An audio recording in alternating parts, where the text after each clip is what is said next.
Sí. Bueno, encantada de poder tenerlos un domingo. Gracias por el tiempo. También a los que lo van a ver diferido, muchas gracias por participar. Y el tema de hoy, como se ve bien, ¿no? El cartel que dice Grande Integración. Hoy vamos a hablar un tema que en algún momento a todos nos toca, ¿no? Es lo más certero que tiene la vida, la muerte.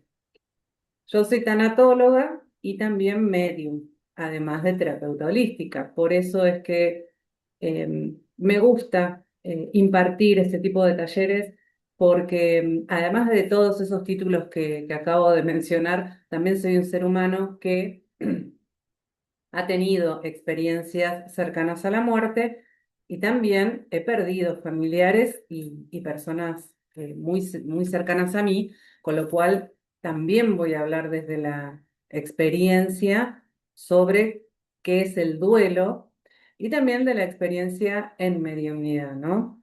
Esto de no ver la muerte como algo ajeno a nosotros, ¿sí? Bueno, voy a empezar a pasar las diapositivas. Siempre me pueden ir preguntando, pueden abrirse el micrófono. Capaz que si hay algún micrófono abierto con mucho ruido lo voy a silenciar para no distraerme, pero también por ahí el chat, bueno, sí, supongo que voy a estar atenta, pero a veces es mejor que se abran el micrófono para hacerme algún tipo de pregunta, ¿sí? De lo que voy hablando. Muy bien. Bueno, integración en la muerte, duelo en mediunidad, esperen que esta es la presentación. Bien, ahora sí, empecemos. ¿Por qué hablar de la muerte? Es como les decía, ¿no? La muerte es parte de la vida y es lo más certero que tiene la vida, ¿sí? En diferentes culturas, egipcia, los mayas e incluso la nuestra también se está empezando a adaptar como que la muerte es una transición. Los antiguos egipcios, por ejemplo, o los hinduistas, creen que es una etapa más de la vida, ¿sí? Por eso es que no lo toman como algo tan drástico. Obviamente, esto es a nivel espiritual, a nivel eh, conciencia, se podría decir, pero cuando nos toca de cerca perder a alguien tan querido, con un vínculo tan cercano, no puedo decir, ay, es parte de la vida y bueno, ¿qué le va a hacer? No, duele, ¿sí? Y ahí entra lo que es la tanatología. La tanatología es la disciplina que investiga y que estudia las etapas de duelo, pero también está la tanatología clínica y la forense. La forense es la que investiga las causas de muerte y el proceso de deceso, ¿sí?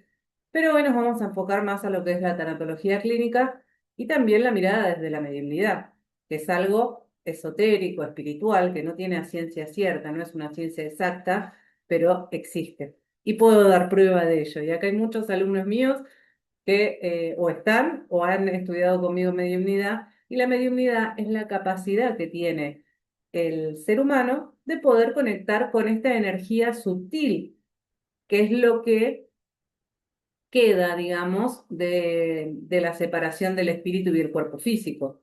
Todos entendemos que la muerte es un proceso, hasta ahí vamos bien. La muerte física es un proceso biológico, pero la muerte también, espiritualmente, se lo puede tomar como un significado de evolución, ¿sí? De transformación. La muerte forma parte del ciclo natural de la vida y nadie nos enseña esto. Lo vamos a ir viviendo a través del trauma. El alma, no me voy a enfocar solamente en lo que es tanatológico, sino que también voy a hablar de lo que es el alma, ¿sí? Nosotros eh, tenemos una mirada desde lo espiritual, en las creencias espirituales, donde el alma tiene un camino de ida y vuelta. Por eso es que tomo, por lo menos en mi experiencia a través de la mediunidad y en registros akáshicos y del estudiar esta creencia, ¿sí? Porque nada está firmado y avalado por la ciencia, ¿sí? Todo lo que estoy hablando es una creencia.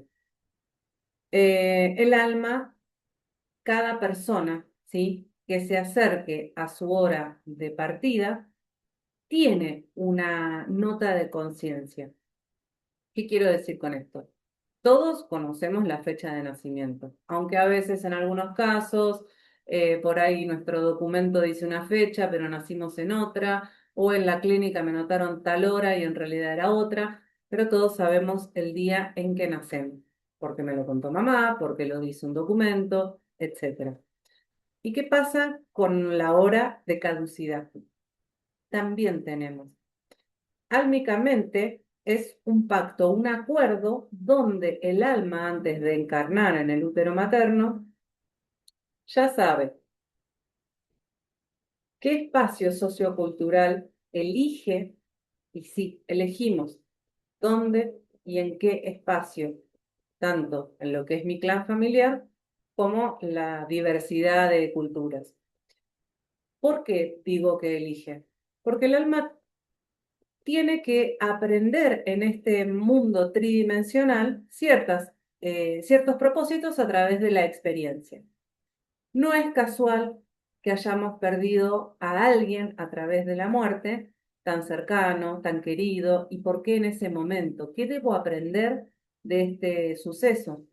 Yo sé que en el momento uno no está pensando, ¿qué es lo que debo aprender porque perdí a mi hijo? ¿Qué es lo que debo aprender?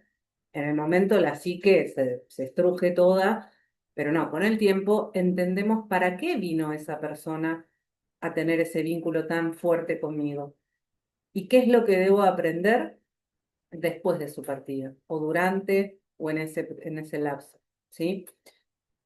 ¿Por qué digo que el alma sabe cuándo va a fallecer?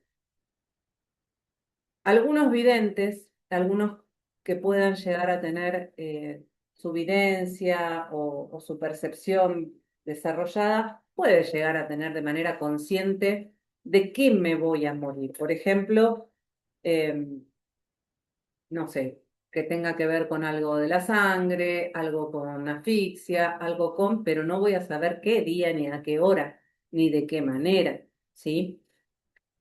Porque obviamente es enloquecedor saber eso. Se imaginan que estaríamos apurados, digamos, para vivir al máximo y ese no es el propósito del alma. Entonces, es como yo digo en modo chiste, como que cuando encarnamos, encarnamos con Alzheimer. No nos acordamos las encarnaciones anteriores, tenemos que hacer un trabajo bárbaro para poder conectar con regresión a vidas pasadas para saber qué hicimos en otras vidas, cuáles son mis propósitos en esta. Hay herramientas holísticas, obviamente, que nos van a ayudar a complementar las respuestas de esa búsqueda, pero para algo está la vida. Uno tiene que aprender a través de las situaciones que experimentamos a lo largo de nuestros días. ¿Por qué digo que sabemos? Sea en la causa del deceso, en un accidente, un suicidio o de manera natural, es decir, a lo largo de, no sé, una persona, un abuelo que fallece cuando tiene 95 años en una cama, a eso le llamo muerte natural, ¿no? Donde, entre comillas, se ha cumplido un lapso de tiempo. Por ejemplo, mi nona tenía, creo que llegó a cumplir los 92 y cuando estaba soplando la velita me miró y me dijo, ¿no será mucho? Entonces yo ahí vi en sus ojos que ella ya dijo, este va a ser mi último cumpleaños. Y así fue, se descompensó al mes y partió. Entonces el alma de alguna manera sabe cuándo se está acercando. Ahora, ¿qué pasa cuando es un accidente y es una persona joven? ¿Qué pasa en un niño pequeño? ¿Qué pasa cuando todas estas almas, piel de gallina, todas estas almas que perdieron la vida en el terremoto de Venezuela, qué es lo que pasa ahí? Sucede que hay propósitos que tienen que ver con la conexión y la evolución a nivel colectivo. A veces necesita la humanidad un sacudón, como por ejemplo lo que sucedió en Venezuela, que es trágicamente terrible, pero es terrible para nosotros, no para ellos. Ellos tienen una misión y es como les digo, es como un nivel más. No es la muerte no duele. En realidad se dice, y esto por ahí Puedo hablarlo desde la experiencia mediúmnica que tengo con las personas que han fallecido y les pregunto, ¿no? ¿Cómo es el traspaso y lo veo, no solamente les pregunto, sino que veo cómo es el traspaso, cómo ellos se sienten, qué es lo que tuvieron que atravesar y demás. Causas de deceso, hay miles, hay mil y un maneras de fallecer, ¿no? Pero ellos lo que me manifiestan en una mediunidad es que no hay dolor en sí, que incluso se presenta como como si fuera algo orgásmico sería la palabra, porque dejan de sufrir. Obviamente hay una incertidumbre cuando el alma pierde la vida a través de un accidente. ¿Qué pasó? Yo estaba acá tomando mates y de repente me dio un paro cardíaco, ¿no? Entonces, no sé, pero a ver, esto es un lapso muy corto de tiempo que sufre el alma. Después tiene su transformación, su aceptación y sus desapegos terrenales y emocionales para su evolución y luego, por ende, reencarnación en otro cuerpo físico. Bien, en el caso de un suicidio,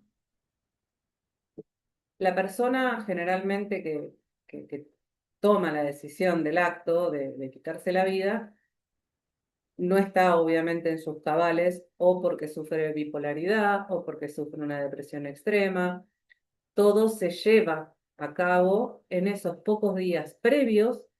El suicida ya busca la manera, cómo va a ser, con qué va a ser, y hasta incluso a veces buscan el lugar, porque de alguna manera conscientemente también saben de que ese cuerpo va a ser hallado. Entonces tratan de dejar una nota, de por ahí, bueno, buscan como la manera de que no sea tan fuerte, ¿no? En otros casos no. No me voy a profundizar en eso porque puede ser un poco fuerte hablar del mecanismo y demás. No era para este encuentro. Pero, ¿qué pasa con esas personas que tienen un accidente? Fíjense que tanto en el suicida o estoy hablando como de las causas repentinas, ¿no? O un accidente, cuando estamos dentro de lo que es el velorio, ¿sí? Cuando hacemos el último adiós, ahí nos juntamos entre todos y nos ponemos a conversar de los días previos, de cómo era mi vínculo, de cómo era mi relación. Se habla del muerto. Y siempre hay alguien que dice, vino a visitarme, hacía años que no venía y te juro que parecía que se estaba despidiendo. Yo no me imaginé que iba a pasar lo que pasó con con el coche. Siempre hay algo donde empezamos a tomar conciencia de que ese ser inconscientemente se empieza a despedir. Esto ocurre, ¿sí? No en todas las situaciones. No en todas las situaciones el que fallece tiene de manera consciente. Reitero, no es que sabe que va a fallecer y de qué manera, pero hay algo que sabe que se está anticipando su muerte, ¿no? Bien, para los que quedamos de este lado en el velorio, voy a explicar un poco lo que son las etapas del duelo. Acá vemos que, bueno, dice que es el duelo, es el proceso de adaptación emocional, física, mental y espiritualmente frente a una pérdida. Acá voy a aclarar de que los duelos de los cuales voy a hablar es específicamente en el duelo de un fallecimiento, porque involucra lo que es el alma y la mediunidad. Pero también podemos sufrir un duelo cuando nos mudamos, cuando cambiamos de trabajo, cuando nos separamos de una relación amorosa. Eso también son procesos de duelo, ¿sí? E incluso cuando salimos de una enfermedad. Por ejemplo, una persona que se entera de que tiene cáncer, ahí hay un duelo. Al enterarse, porque ya no va a tener más la vida sana, entre comillas, que tenía anteriormente y ahora tiene que adaptarse a la nueva versión que tiene que afrontar. Pero en el caso de que me recupere de esa enfermedad, también voy a hacer un duelo, porque hay cierta patología que uno se adapta a vivir con esa enfermedad y cuando ya no la tiene, hay que hacer un proceso de duelo. Sí, son cambios de la vida. También la pérdida de proyectos. Hace unos años yo tenía un centro holístico que se llamaba Luz de Amanecer. Capaz que alguno de ustedes ha estado conmigo en esta época de mi vida. Y también fue un duelo, pero no un duelo doloroso y que no se compara con el duelo de una persona fallecida. Pero hay cierto dejo de tristeza, melancolía, nostalgia, y uno va buscando nuevos proyectos y se va reincorporando y aceptando que tiene una vida por delante. Se hace un duelo normal, ¿sí? Y acá quiero, hablando de duelo normal, quiero como hacer un repaso de las etapas y, perdón, de los tipos de duelo. Vimos que, bueno, se puede ser por una mudanza, nunca más voy a vivir en la casa de mis padres, nunca más voy a vivir en este PH, nunca más. Obviamente, quizás me mude de la casa de mis padres a la experiencia de vivir autónomamente, de tener un departamento o una casa propia, o alquilar en algún lugar. Sabemos que siempre es para crecimiento, en la mayoría de los casos, ¿no? Por supuesto. Em, pero igual no nos deja de doler, porque ahí queda algo que ya no fuimos. Cada proceso y cada etapa nueva que vamos haciendo, hacemos un duelo. Pero en las etapas de duelo, cuando perdemos un ser querido, perdón, etapas no, tipos, porque también después voy a hablar de lo que son las etapas. Tipos de duelo. Un duelo normal es afrontar el momento. Afronto la noticia, me voy recomponiendo día a día, voy a tener mis días tristes, mis días un poquito más alegres.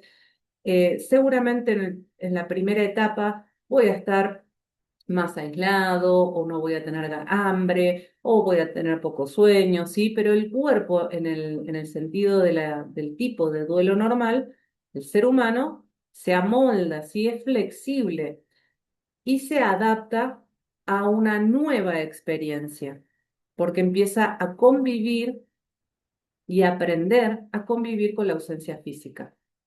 Y con el lapso de un tiempo prudencial, empieza a volver sus actividades. No estoy diciendo que supera totalmente, porque el duelo es un trauma y el trauma siempre va a dejar secuelas. Es como si nos cortáramos la mano con un vidrio. Se va a sanar, se va a curar, pero el órgano, que es la piel, que es la primera capa, o quizás si corta tendones o lo que sea, deja secuelas. Y cada vez que yo me mire la mano cortada, también voy a ver que ahí hubo un cambio. Entonces se transforma la mirada sobre esa lastimadura. Eso pasa en lo que es el trauma sobre el duelo. No deja de doler, pero ese dolor se transforma. Y sigo día a día honrando la presencia de mi ser querido desde otra perspectiva, ¿sí? Después, ¿qué pasa cuando tenemos lo que se llama el duelo patológico? El duelo patológico es aquel donde por lapsos de tiempo prolongados, el deudo, que es el que queda doliendo, no lo supera. Pasan los años, aunque haga terapia, no puede salir de su casa, no puede ir a lugares donde frecuentaba con aquella persona, no quiere un estímulo, ni siquiera motivación para salir de eso. Obviamente hay profesionales como los tanatólogos acá, que trabajamos haciendo sesiones específicas para tratar ese duelo. No es lo mismo el tanatólogo que un psicoterapeuta o un terapeuta, ¿sí? Un coach.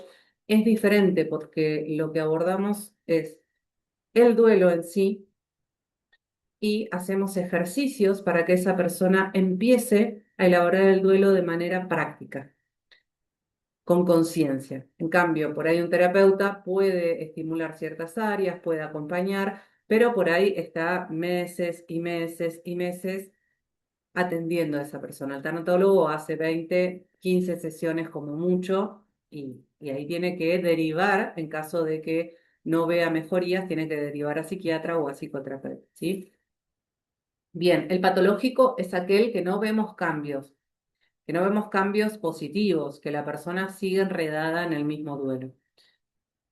La mediunidad tiene algo, esto en mi experiencia de ser medium, esta herramienta de conocer lo que es la tanatología, que por eso estudié tanatología, por la experiencia cercana a la muerte y atender constantemente personas en duelo, Lo que sucede con el duelo patológico es que toman la mediumnidad, hacerse sesiones de mediumnidad, porque el duelo es patológico. Aprovechan que un medium puede conectar con la esencia de ese espíritu, entonces siguen, pero no elaboran. La mediumnidad tiene un gran potencial para acompañar ese proceso.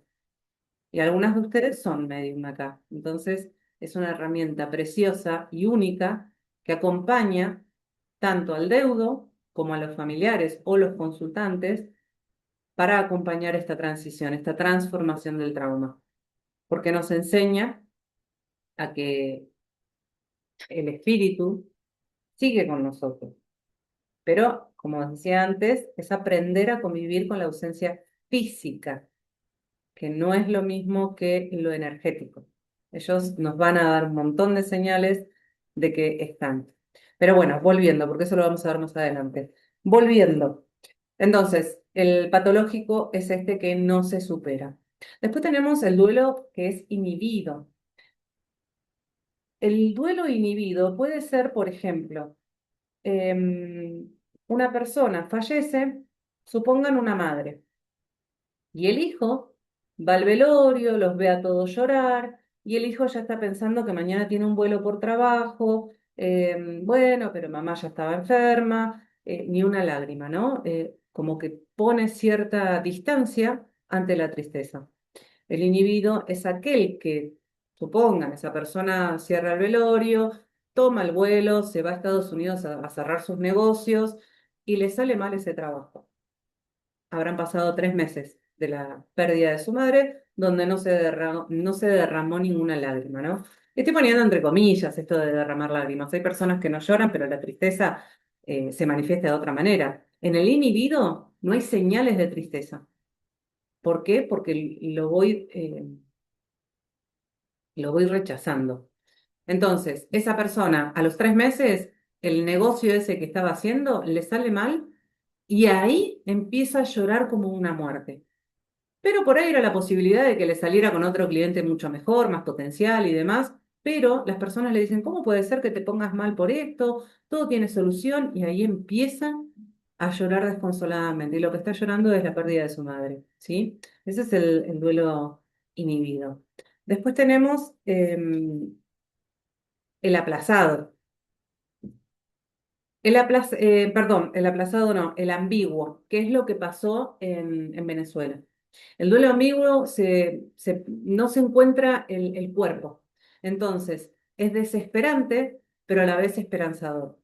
Entonces, por eso es que se lo denomina como ambiguo, porque no encontramos a la persona en una catástrofe como la que fue el terremoto de Venezuela.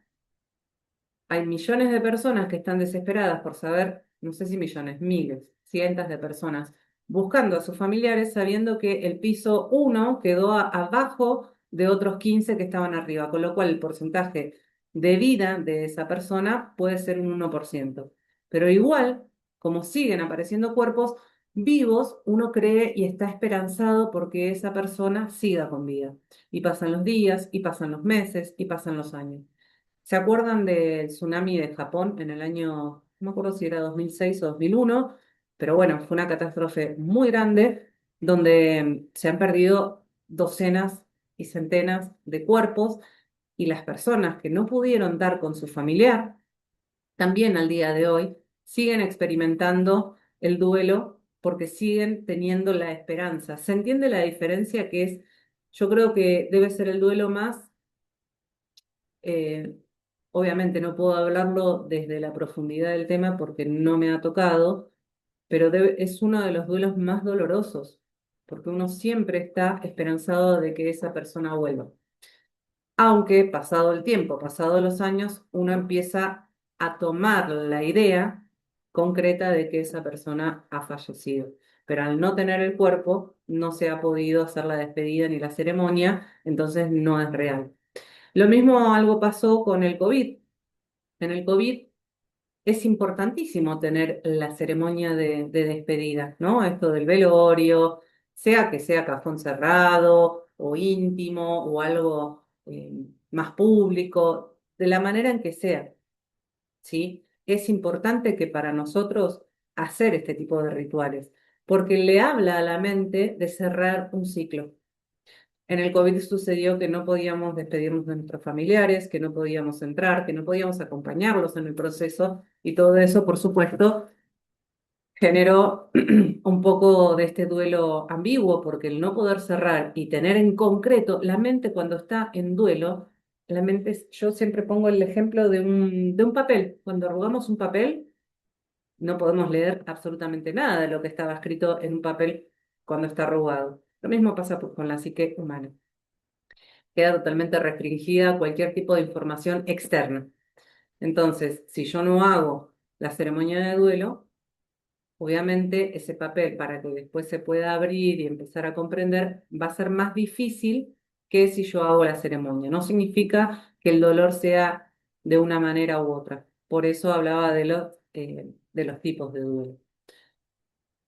Em, Después tenemos otro donde el duelo es como una especie, no me sale el nombre, ya me va a venir, pero es, supónganse un ejemplo, cuando Juan se casa con María. Juan vive 40 años con María, tiene hijos, y un buen día Juan dice, me parece María que es momento de separarnos porque la verdad que todavía tengo vida, soy joven, voy a cumplir 65 años y esto ya no va más, hace 40 años que estoy con vos, vamos a seguir teniendo buen trato, pero Juan decide separarse. Juan, al poco tiempo, conoce, no sé, a Margarita. Y Margarita es más joven, es más bella, y toda la amargura que tenía Juan en los últimos años, de repente Juan revive, empieza a tener una vida sexual activa y está bien. Pero claro, cuando fallece Juan, Margarita es la última. Entonces, ahí está el duelo, el aplazado, porque aplazo a esa persona. Margarita no va a poder llorarlo porque va a estar excluida. ¿Qué quiero decir con esto? Todos van a decir, no, porque María era la mujer de Juan. ¿Qué haces vos acá? Vos sos la jovencita que lo mató. Seguro que te querías quedar con la herencia, por eso te casaste y por eso. Entonces es el duelo excluido, ¿sí?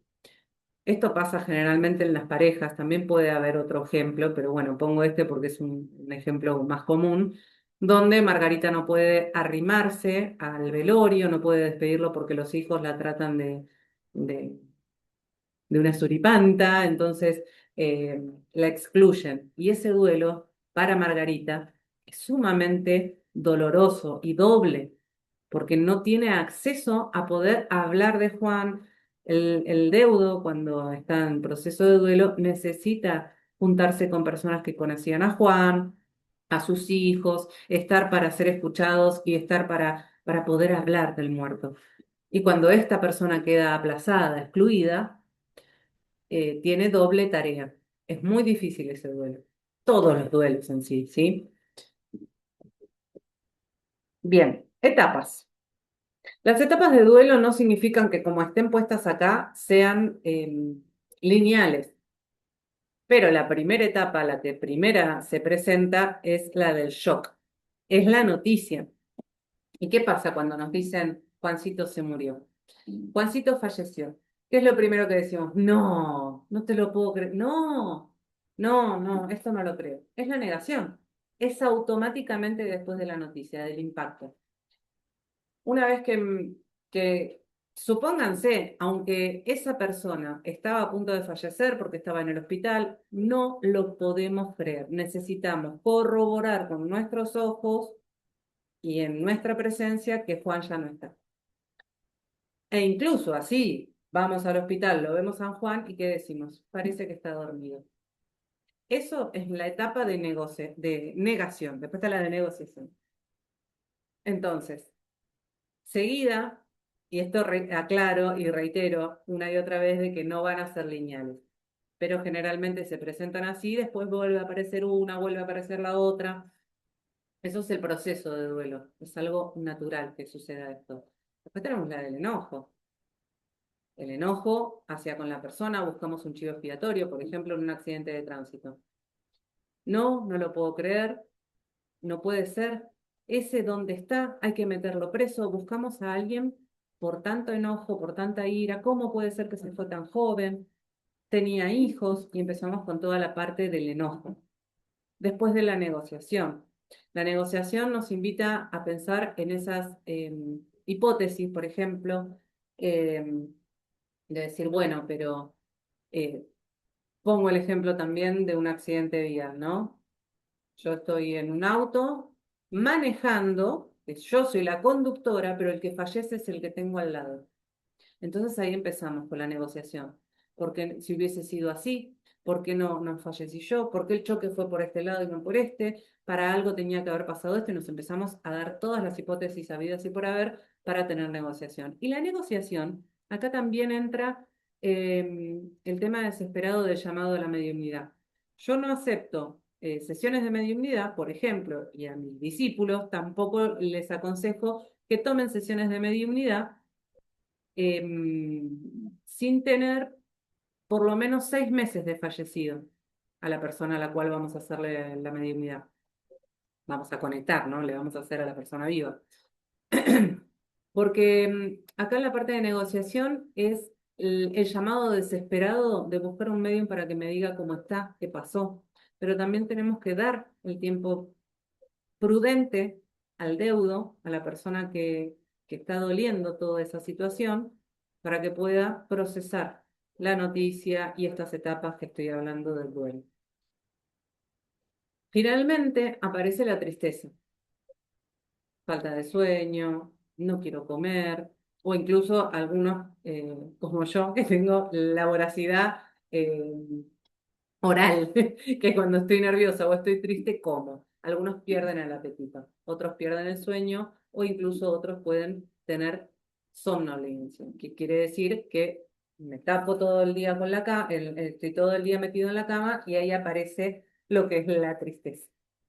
Finalmente es la aceptación. Ahora, retomo mi actividad laboral, vuelvo a tomar el tren en la misma estación donde pasó o en esa estación de tren donde... Sí, volvemos a la actividad normal. Y empezamos a no sentir culpa, porque la culpa, que acá por ahí no está, pero la culpa es como dice mi mamá, es una porquería. La culpa es una emoción constante en las etapas del duelo. Y ahí está lo de la negociación. Si yo hubiese hecho esto, ¿qué pasa? ¿Por qué no estuve más tiempo con él? Cuando él me llamó que estaba triste, le dije, bueno, tomate algo y anda a dormir, mañana será otro día. Se suicidó. Y ahí empieza a aflorar la culpa. Ahora, yo soy partidaria de que comprendamos de que cada suceso que atraviesa la experiencia humana no es por algo. No nos quedemos en el lado de víctima. Es para algo. Y siempre digo una frase que si no nos duele, no aprendemos. Para aprender espiritualmente hay sucesos que tienen que ver con sucesos kármicos. Obviamente, si yo empujo a alguien porque me está molestando, lo empujo, eso es karma. Después en alguna parte de la vida me lo va a devolver. En cambio, si yo acompaño a esa persona mayor a cruzar la calle, eso es karma, pero del positivo, del bueno. Entonces, todo es un aprendizaje en nuestra vida. Entiendo de que algunos de ustedes se deben estar preguntando, ¿y qué pasa con los niños? ¿Por qué mueren almas inocentes? Esto de que sucedió lo traigo a colación porque la verdad que todavía sigo consternada y como estoy involucrada también como terapeuta en el tema de Venezuela, lo traigo porque, bueno, es una noticia que impactó a todo el mundo. ¿Y por qué impactó a todo el mundo? Porque a veces el mundo y el universo necesita este sacudón energético. Fíjense cómo Venezuela no obtuvo ayuda de quien debería haberla tenido en su inmediato, que es su gobierno. No voy a entrar acá en política, pero ¿por qué y para qué, mejor dicho, sucedió todo esto? La solidaridad, la empatía. Nunca, jamás debemos olvidarnos que sean venezolanos, japoneses o suecos, somos hermanos y cuando el alma está arriba, no tenemos nacionalidad. Lo único que sentimos es amor incondicional hacia nosotros, con lo cual es el reflejo hacia el amor incondicional en el otro.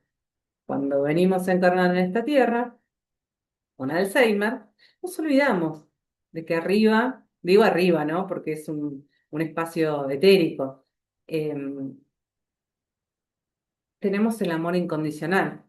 Recuerdan las enseñanzas del Maestro Jesús, Jesús cuando vino encarnado en esta tierra, él vino a bajar la palabra de, a ver chicos, recuerden que venimos del amor, y si ustedes no se aman, no pueden ni amarme a mí ni al que tienen al lado. Entonces, todos estos procesos dolorosos, trágicos, que son situaciones que atravesamos, son para un aprendizaje mayor. Cuando es a nivel colectivo, es para sacudir un poco a la tercera dimensión y decir, se están desencaminando, ¿no? Tienen que volver a encaminarse para la próxima evolución. Creencia, ¿sí? También se ha dicho que esto del terremoto, que fue que Venezuela estaba con una energía tan densa, tan baja, que la tierra movió, son creencias. Yo creo más en esta que estoy comentando que por ahí en esas que se andan manipulando en redes, ¿no? Pero bueno, y cuando pasa, cuando el vínculo es tan íntimo, una madre, un padre, un hermano, un esposo, una esposa, un hijo, como ser humano y como madre, creo que debe ser el dolor más infinito el de perder un hijo. Pero no obstante, ¿cuántos padres han perdido hijos y aún así siguen adelante? Y ahí está la aceptación. Es para algo, yo estoy de este lado. A veces uno se refiere, bueno, por él voy a seguir adelante. Exteriorizamos lo que nuestra alma ya vino a aprender y teníamos que aprender de esta pérdida para trabajar el perdón, para trabajar la aceptación, el desapego, un montón de otras cosas, ¿sí? ¿Cuánto es el tiempo? El tiempo, el tiempo. ¿Cuándo el duelo necesita más tiempo? Cuando los psicólogos, psiquiatras, médicos nos dicen, bueno, el duelo normal es de acá a 6 meses, ya tenés que estar bien y yo te voy a firmar el papel para que estés el primer mes con licencia, supónganse. Estoy hablando de los médicos que no tienen esa vocación de médicos, ¿no? Incluso yo me atendía con un terapeuta que el día de hoy digo maravillas porque a mí me ayudó un montón, yo estaba padeciendo una crisis y él me dijo típicas palabras de un terapeuta, me dijo, en 6 meses vas a estar bien. Era el primer día que se había ido esa persona. Y yo siendo medium, sabiendo todas las herramientas. Pero acuérdense de la hoja, cuando arrugamos la hoja. Cuando llega el impacto es la negación y el creer que el mundo se derrumba, porque eso es lo que vemos. Vemos una hoja totalmente estrujada. Entonces, hasta abrir, planchar y entender lo que tenía escrito esa hoja, pasa el tiempo. Cuando me dijo así, tenía ganas de mandarlo ya saben dónde, ¿no? Teniendo todo este conocimiento y este criterio sobre lo que es la muerte. Pero es así, cuando el duelo es normal, en 6, 8 meses y uno vuelve a sus actividades. De vez en cuando tiene un poquito de tristeza, nostalgia, pero ya no es como el primer día. Entonces, es normal llorar, extrañar, sentir culpa, y está la culpa. Cuando, por ejemplo, existe el duelo aplazado, el de la excluida que contaba de Margarita, ahí hay muchísima culpa también. ¿Por qué? Porque tanto María como todos los familiares de Juan van a ser así con el dedo. Entonces, Margarita va a sentir mucha culpa. Pero la culpa, como bien dice mi madre, es una porquería y no nos ayuda a nada. Entonces, si en algún momento ven que algún familiar de ustedes que está atravesando un duelo, lo ven con culpa, lo ven que está hablando y manifestando la culpa, traten de hacerle entender de que esa no es la solución. Otra de las cosas que usamos los tanatólogos es la escucha. Y para esto no hace falta saber tanatología, pero es un hermoso consejo que si ustedes están acompañando a una persona en proceso de duelo, es jamás, jamás, bajo ninguna circunstancia, es decirle, no llores más. Nunca. La persona necesita llorarlo, necesita hablar del muerto, necesita contar una y otra vez, aunque para ustedes desde afuera que dicen, qué plomo, ya me contó esta historia 4 veces, vuelvan a abrazar. A veces el que está en duelo necesita una y otra vez recordarlo. Y hay una frase que dice, santifican al muerto. Ah, mi hija era una santa, ay no, mi marido era un santo, y por ahí el marido era picaflor y hacía las mil y una, estafaba a los compañeros de trabajo, pero la mujer lo va a ver como un santo. Y eso es algo normal también en el duelo, porque la idea es recordar a la persona desde el amor. Acuérdense lo que hablaba recién, ¿no? Esto de Jesús y de compartir el amor desde nuestro amor. ¿Para qué quiero recordar a la persona que falleció sabiendo de que era un estafador, que chupaba, que venía a las mil y una, que nunca avisaba dónde estaba, que era un tiro al aire? No, vamos a recordar y a honrar esos buenos momentos. Por eso es importante que como escuchas, como acompañantes en duelo, presten la oreja. Y a veces, aunque la persona no quiera hablar, nosotros no debemos estar diciéndole, no, pero tenés que salir, no, pero qué tal si esto. Nada, simplemente a veces está bueno esto de estar, estar. Si la persona no quiere contacto físico, no tocamos, simplemente estamos. Es hiper importante para el que está en deudo saber que no está solo. No importa que para ustedes crean o piensen que esa persona le incomoda nuestra presencia o va a ser mejor que me vaya, porque a mí me incomoda su silencio. Esto es algo muy normal que sucede cuando, que esto lo experimenté porque me decían no llores más, no te quiero ver más así, vos antes eras una chica muy enérgica, llena de vida y ahora estás apagada, tenemos que salir, tenemos que ir a pasear, vamos a ver esta obra de teatro por acá, que Yo no quería salir, no quería nada. Entonces, cuando estamos en duelo, no estamos de la misma manera el que nos ve de afuera. El que nos ve de afuera también está haciendo en cierto modo, está haciendo también un proceso de duelo porque está teniendo una interferencia de la percepción porque esa no es mi amiga. ¿Y dónde está mi amiga? ¿No? Como decía, esperando la carroza. ¿Y dónde está mi amiga? Por eso es que nos dicen no llores más. No toleramos, porque también he estado ahí, de la sensación de no tolero verte más así porque yo sé que vos podés con todo esto. Y ahí está. No estás solo, no estás sola. Por eso es importante que mantengamos el silencio ante una persona que está en duelo. Mejor que nos hable. Y si no quiere hablar, simplemente estamos. Bueno, otra de las cosas que podemos sentir también es miedo. Por ejemplo, volviendo una persona que está en una catástrofe, va a tener miedo a volver a estar en cuatro paredes, va a tener miedo a volver a entablar, por ejemplo, en una persona que pierde a su esposo, tenemos miedo a volver a relacionarnos. Y ahí va de la mano la culpa para una mujer que pierda a su esposo. Tengo la culpa, pasaron 10 años y mi vecino me invitó a comer. Ah, no, pero yo no, soy una porquería. Esto a Juancito no le hubiese gustado. La vida continúa.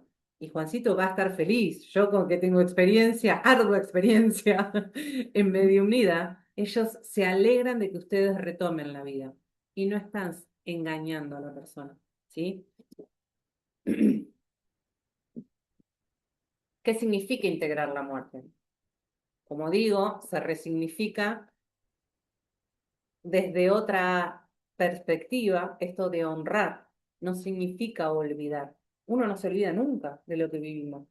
Yo he perdido personas hace Mi abuela, por ejemplo. Mi abuela la perdí cuando yo tenía 12. Saquen la cuenta, tengo 40. Y yo nunca me olvido de ella. Al contrario, sé que es mi guía espiritual. Y muchas veces la veo cantando tango por acá, por casa. Y es algo magnífico. Esto de la integración se hace para mejorar nuestra calidad de vida. No significa olvidar, sino aprender a vivir con la ausencia física, convivir con esa nueva experiencia. Es una transformación para nosotros también. Ya nunca más va a estar esa persona de manera física. Tenemos que ahí entender el para qué pasa todo esto, no el por qué. ¿Por qué Juancito se fue? ¿Por qué me pasó esto a mí? No, ¿para qué? ¿Qué me enseñó Juancito? Así sea que haya sido una abuela que está desde que yo nací, sin elección, ya estaba ahí la abuela, es para qué me pasó esto. ¿Por qué atravesé esta situación? ¿Para qué atravesé esta situación? ¿Qué me vino a enseñar la vida? Obviamente cada experiencia dolorosa de alguna manera nos hace más fuertes, aunque ustedes no lo tengan consciente, nos hace un poquito más fuertes. Y también dar un nuevo lugar, una nueva perspectiva a ese ser amado. A través de la última muerte que yo atravesé, ahí entendí esto de dar un nuevo lugar al ser amado. Se convirtió en un maestro, me hizo aprender, obviamente. Cuando falleció mi abuela tenía 12 años, yo no iba a poder entender, por más de que ya era medio y medio de esa edad, no iba a poder entender todo esto del camino del alma, de los propósitos, de los aprendizajes. Pero hoy, que ya llevo un caminito hecho, y no quiero decir de que ustedes tengan que estar al mismo ritmo, capaz que me superan, seguramente, pero cada uno tiene su proceso y su ritmo. Entonces, la última pérdida que yo tuve a mí me hizo entender el para qué de todo esto, para qué nos conectamos con las personas en esta tridimensionalidad, ¿no? Que vino a aprender y qué le enseñé yo también a esa persona, porque eso también nunca notamos qué venimos a enseñarle al otro, porque él también o ella eligió encontrarme a mí como alma y como persona para tener un intercambio en esta conexión del vínculo y transformar ese dolor en amor. Lleva tiempo el decir el nombre de aquel ser querido y hacer esto, ¿no? De decir, "Ah, qué genio, qué genia, mirá, ¿cómo te pareces a... Ah, ¿te acordás de...? ¿No? Y esto de volver a ponerle la sonrisa en el rostro cuando hablamos de ese ser que falleció. Al principio, y todo me recuerda a ti, y la música, y el aire, y el sol, y la luna, y el sol y la luna estuvieron antes de que nosotros naciéramos, pero todo me recuerda a esa persona. Entonces el tiempo y el aprendizaje en esa circunstancia va a hacer esto de transformación del dolor.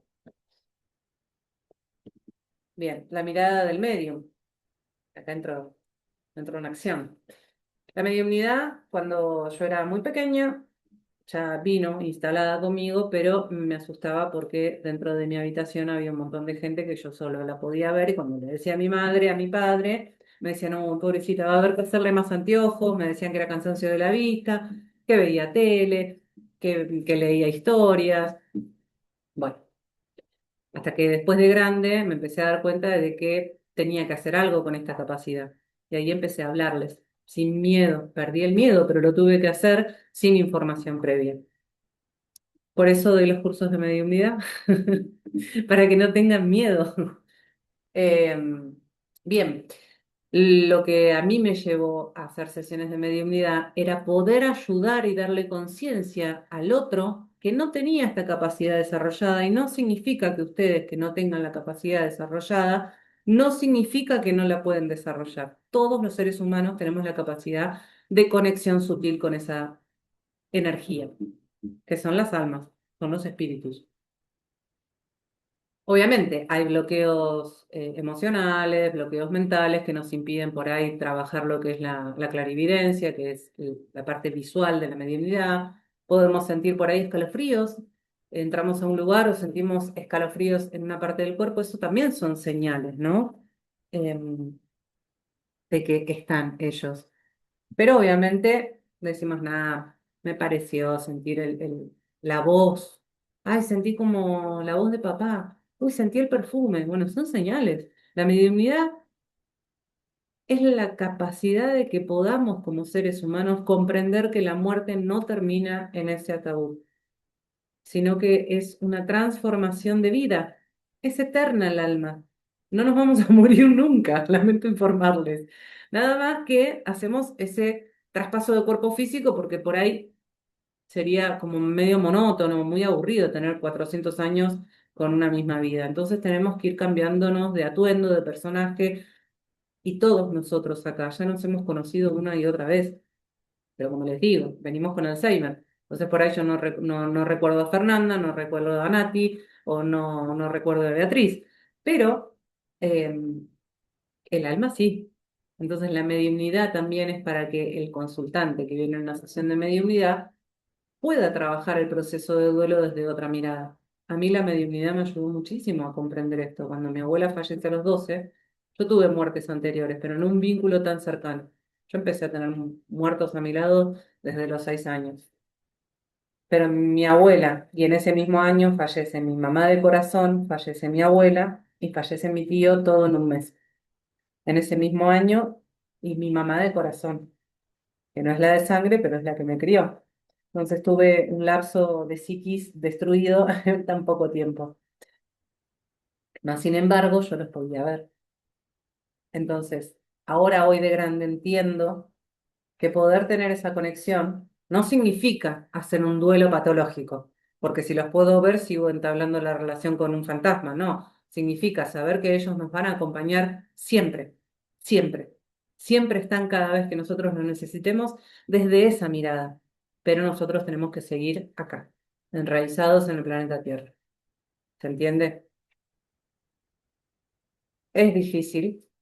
Estuve ahí muchas veces cuando perdemos a un ser querido, pero la mediunidad nos puede ayudar a comprender el dolor desde otra mirada. Como dice ahí, el vínculo de amor no desaparece y solo va a cambiar la manera de comunicarnos. Y acá está de qué manera nos pueden acompañar ellos, ¿no? Sueños, que esto es la mediunidad onírica, esto de que recién decía, sentí el olor del perfume de la abuela. Ay, pensé que, te juro que escuché la voz de papá. O los sonidos de un niño jugando en la casa. Los niños no nacidos también nos dan señales. Pueden ser plumas, pueden ser aves, pueden ser colibríes, pueden ser hasta incluso una paloma. Niños no nacidos y los niños nacidos. Los no nacidos también se presentan en mediunidades. Tienen un mensaje un poco más, tienen un mensaje distinto, pero que ayuda al alma, no les puedo dar ni idea. A nuestro corazón, cómo nos ayuda a recibir un mensaje de un niño que hemos perdido en el vientre, a las madres y a los padres también. Es algo que no hay que vivirlo. Pero por ahí en una sesión de mediunidad con un niño nacido o con un adulto, sí vamos a tener la descripción física, el vínculo, personalidad y otras pruebas de vida que van a ser más evidentes de que sí estoy conectando con esa persona. Por ahí es un poco más efímero esto de cómo va a conectar con un niño no nacido sin ni yo lo conocí, ¿no? Pero bueno, volviendo a cómo pueden ellos acompañarnos, primero no es que ellos nos van a susurrar los números de la quiniela para tener mejor posición económica, no, la lotería no nos lo van a decir, pero sí nos van a acompañar de manera como un guía espiritual. A veces uno dice, ay, abuelita, si me escucharas, dame una señal. Y de repente, no sé, supongan que hay un número de código entre mi abuela y yo, y capaz que, no sé, ella es el 17, era la chica del 17, mi abuela. Mi hija, ¿en qué año nace? En el 17. Para mí el 17 es una conexión muy grande con mi abuela. Y por ahí le estoy diciendo a mi abuela, si me escuchás, no sé si dar esta charla, no sé si dar este curso, dame una señal, no sé si avanzar con esta relación o esto. Y pa, no veo que salgo, la primer patente que veo de un vehículo, 17. Me dan un número para esperar en la fila del supermercado, el 17. Me van a decir ustedes que si nosotros prestamos atención, esas señales no van a estar. Suceden constantemente. Ahora, si estamos como con los caballos, ¿no? Que le ponen los tapaojos y, bueno, si estamos dormidos, las señales vamos a decir, nada, eso no existe. Si empezamos a tomar conciencia de que estas señales están, están. Las sincronicidades numéricas sería en el caso de los números. Pero ¿qué otro tipo de señales? Una canción en la radio, o incluso ahora que es tecnológico todo, se me presenta una y otra vez canciones o publicidades referentes al amor, a esto, a lo otro, o incluso canciones que escuchaba con mi marido, que escuchaba con mi esposa. O esa era la canción que entré al casamiento, o la fiesta de 15 y que por ahí no estaba en el algoritmo de la búsqueda de canciones que suelo manejarme, por ejemplo, en alguna plataforma que se utiliza hoy, ¿no? Em, Esta sensación de paz se podría interpretar como esto también de un poco la parte olfativa o una sensación de paz como diciendo, sé que ella me acompaña, sé que él me acompaña y sentimos esa tranquilidad. Después muchas veces los recuerdos significativos, ¿no? De la nada se nos presenta una imagen como si fuera de un lugar de vacaciones o algo, y yo estaba, no sé, haciendo el arqueo contable de mi trabajo y nada que ver, y ¡zac! Se me viene una imagen de las vacaciones que tuvimos y la pasamos re bien. O se me viene la imagen, un recuerdo significativo de algo que yo haya compartido con esa persona. No es un residuo de la mente que quedó ahí sin ordenar y de repente yo estaba haciendo números en las tablas de contaduría y se me aparece un, un flash de recuerdo. Ellos y la mediunidad es eso, son conectar de manera, digo flashes porque así es como funciona la mediunidad. Es como si nos insertaran imágenes o vivencias dentro de nuestra mente, ¿no? Así es como arranca a un modo drástico de explicarles cómo funciona la parte visual de la mediunidad. Pero es como que vemos pantallazos o cortometrajes. Entonces, si tienen recuerdos significativos, recurrentes, eh, a veces tiene que ver con las fechas de su partida. Cuando se manifiestan muy frecuentemente es cuando se acerca un cumpleaños o bien la partida. Esto estoy hablando señales desde el más allá, ¿no? Suponga, mi papá falleció. Bueno, mi papá falleció muy cerca del cumpleaños. Esto para la mirada de la biodescodificación también tiene un significado. Simboliza cuando alguien muere el día del cumpleaños o muy cerca de su cumpleaños, álmicamente se lo toma como que ha cumplido su propósito de vida. Por eso es que cumplen y fallecen en el mismo día. Otra cosa, para la mirada de la biodescodificación, cuando un familiar, suponga que mi papá hubiese fallecido el 9 de enero, que es mi cumpleaños. Y uno dice, yo nunca más voy a poder festejar mi cumpleaños porque entonces no voy a acordar de él, que esto no es algo lejano a la realidad. Ha pasado muchísimas historias de que un ser tan cercano a nosotros fallece el día de mi cumpleaños. Esto se debe a que el alma nos está haciendo un regalo.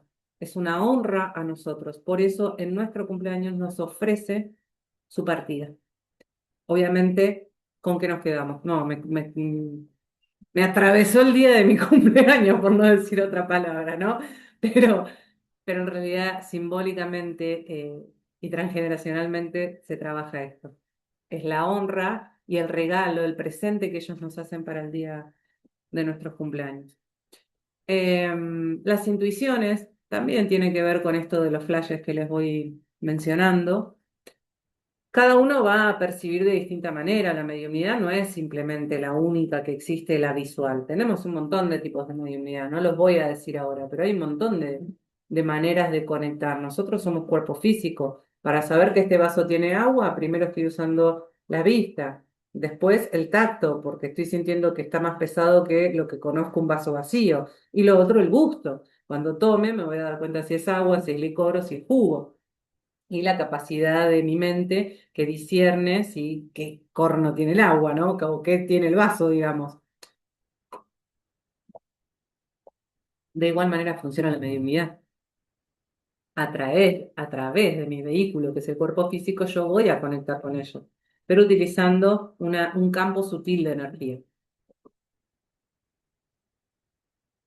La conexión sana, una conexión saludable, trae paz, ayuda a seguir viviendo, no genera dependencia e inspira crecimiento.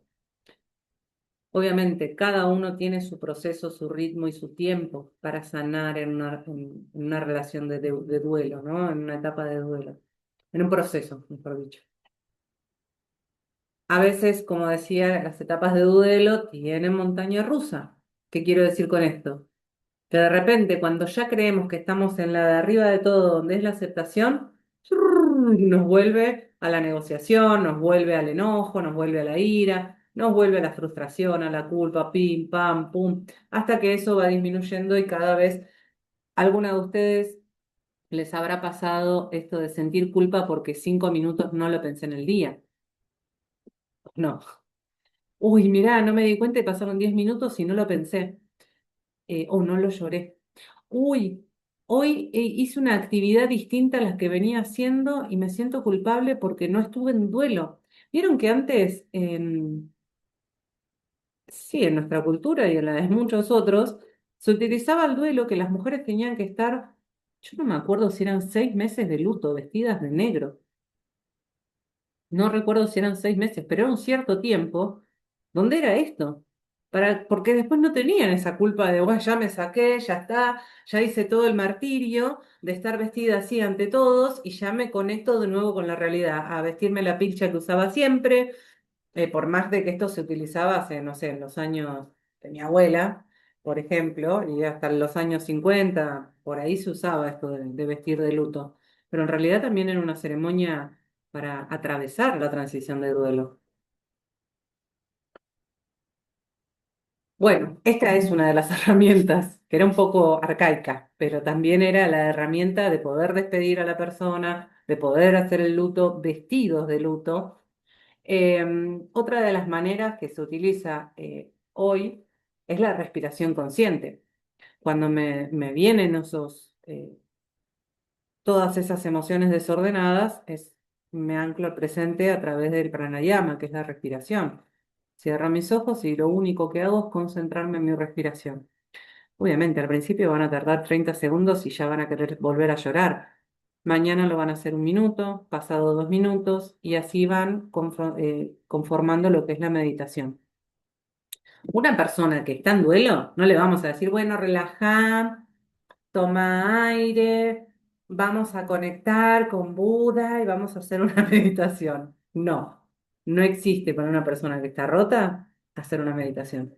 Así que ustedes también permítanse de que si un día están con los cables cruzados o están atravesando un duelo, no es algo que genere agradable meditar, porque vamos a estar pensando con la cabeza muy en el futuro o muy en el pasado y nos va a costar muchísimo concentrarnos en una meditación. Pero otro ejercicio que se sugiere para la transición del duelo es escribir. Yo he hecho bestsellers con cartas al universo, porque el escribir no solo es hablar con ellos, porque sucede un fenómeno muy especial con la mediumnidad. Nosotros nos comunicamos con ellos a través de telepatía. La devolución de ellos está para las personas que sí podemos desarrollar la clarividencia y escucharlos. Pero el que no tiene desarrollada la clarividencia, el escribir, fíjense y hagan la prueba, escriban 3, 4 palabras en una hoja y van a ver que mentalmente la están repitiendo. Entonces ahí está la telepatía. Ellos están escuchando cada vez que los estamos nombrando. Escribir, por ejemplo, hacer un ritual de agradecimiento, escribirle cómo se sienten, cuánto lo extrañan, etcétera. Todo eso ayuda a exteriorizar de alguna manera, en palabras, todo aquello que me está pasando. Preguntarle hoy mirá, tocó el día nublado, contarles las cosas que ustedes están haciendo.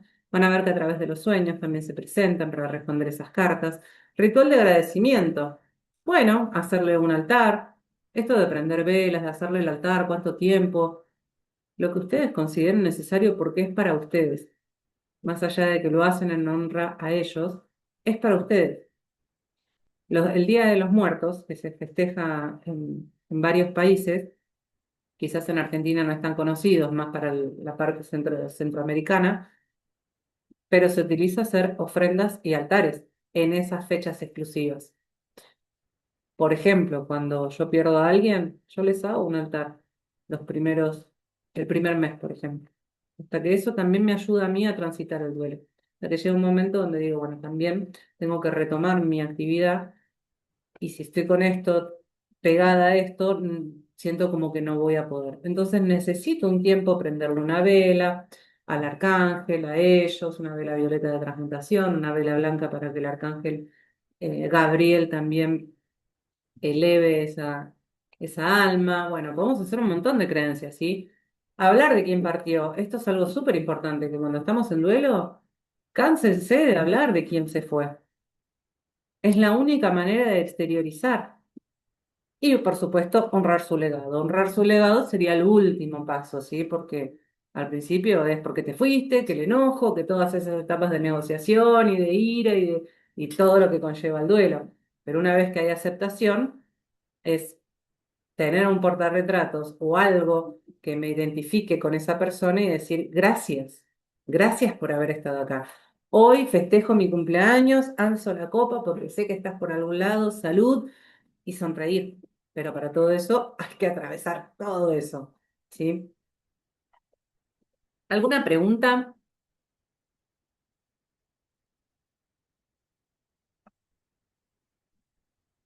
Bien. Bueno, la reflexión, la muerte termina una vida física, pero no termina el amor. Nosotros vamos a estar sutilmente en conexión constante. Yo con mi abuela no estoy en conexión constante, obviamente, y ellos tampoco es que van a estar mirándome en el baño cuando hago mis necesidades, no. Ellos están a nivel energético, desde el amor. Para mí es algo muy hermoso recordar las palabras del Maestro Jesús, las acciones que Él vino a recordarnos. No se olviden que primero nos tenemos que amar a nosotros para poder amar al resto. Y ellos siguen en consecuencia de eso, porque ellos nos van a amar. Muchas veces pasa que en una sesión de mediunidad vienen porque me dicen, falleció y yo estaba peleada. Yo quiero saber si él me perdona, yo quiero saber si ella me puede perdonar porque no estuve tan presente. Del otro lado, no hay resentimiento, no hay rencor, no hay odio. Para un alma que sí busque la elevación y la ascensión. Si estamos hablando de un bajo astral, y seguramente va a haber manifestación de rencor, de resentimiento, pero estoy hablando de almas que elevan su frecuencia. Los vínculos verdaderos trascienden el tiempo y el espacio. Y es así. ¿Cuántas veces hablan con alguna amiga o algún amigo que no se hablan hace 15 años y no se van a andar reprochando? Se agradan y dicen, ay, qué bueno escucharte, qué lindo. Parece que nunca hubiese pasado el tiempo, ¿no?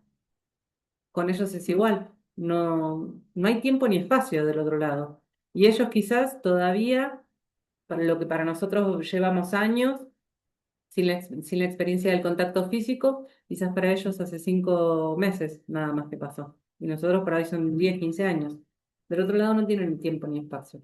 Un espacio espiralado, por decir. Bueno, gente, si no tienen preguntas, espero que les haya gustado. Este es el taller que di hoy en los domingos de Sanar Conciencia. Como siempre les digo, gracias, gracias por tomarse el tiempo el domingo. Para los que lo vieron en diferido más tarde, muchas gracias por estar. Y bueno, los espero para el próximo. El próximo vamos a ver si hacemos conexión a través del vuelo de la mariposa. Así que ya les voy a andar spoileando un poquito ahora y después les voy a comentar los próximos talleres. Buen domingo. Gracias, Eva. Gracias, gracias, gracias. Gracias. Que estés muy, muy bien. Muy lindo. Gracias, gracias. Instructivo. Gracias. Nos estamos viendo. Gracias, Eva. Chao, chao.